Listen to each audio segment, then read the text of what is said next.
Hello everybody, welcome to my channel. ఈరోజు ఈ వీడియోలో రాగి పిండి లడ్డు చేస్తున్నాను. ఇది చాలా టేస్టీగా ఉంటుంది, అలానే చాలా హెల్దీ కూడా. దీనికోసం ఒక గ్లాస్ రాగులు తీసుకున్నాను. ఇవి మొలకొచ్చిన తర్వాత ఎండబెట్టి ఒక గ్లాస్ తీసుకున్నాను ఆ రాగుల్ని.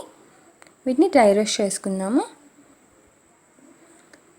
స్టవ్ మీద ఒక ప్యాన్ పెట్టుకొని ఈ రాగులను అందులో వేసి డ్రై రోస్ట్ చేసుకుందాం. వీటిని కలుపుతూ మాడిపోకుండా వేయించుకోవాలి. రాగులు వేగిన తర్వాత లైట్గా కలర్ చేంజ్ అవుతాయి, అలానే మంచి స్మెల్ కూడా వస్తుంది.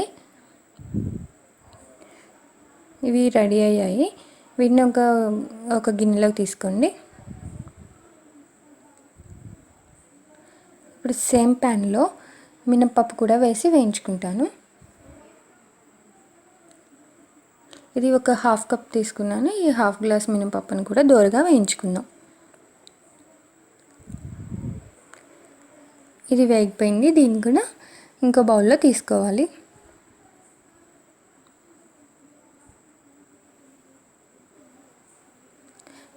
ఇప్పుడు ఆ రాగులు అలానే మినపప్పును కూడా విడివిడిగా పౌడర్ చేసుకుందాము. ఫస్ట్ రాగుల్ని పౌడర్ చేశాను.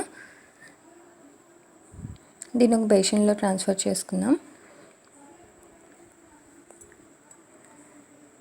ఇప్పుడు మినపప్పును కూడా పౌడర్ చేసుకుందాము. మినపప్పు వేసుకున్నాను, అలానే మనకి లడ్డూకి సరిపోయేంత బెల్లం కూడా ఇందులో వేసి పౌడర్ చేసుకుందాము.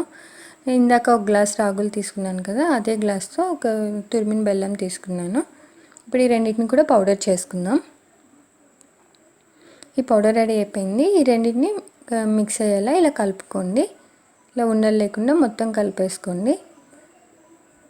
ఈ రాగుల్లో ఐరన్, కాల్షియం ఉంటుంది, అలానే మినపప్పులో ప్రోటీన్ ఎక్కువ ఉంటుంది కదా.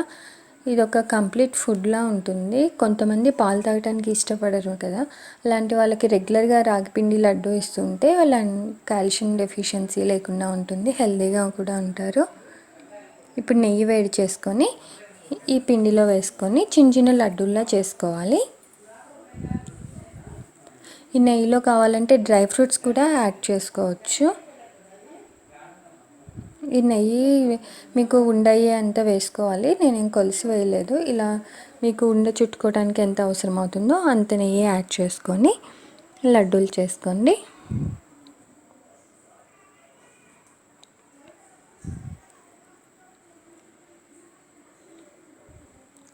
దీన్ని రాగులు లేని వాళ్ళు రాగి పిండితో కూడా చేసుకోవచ్చు.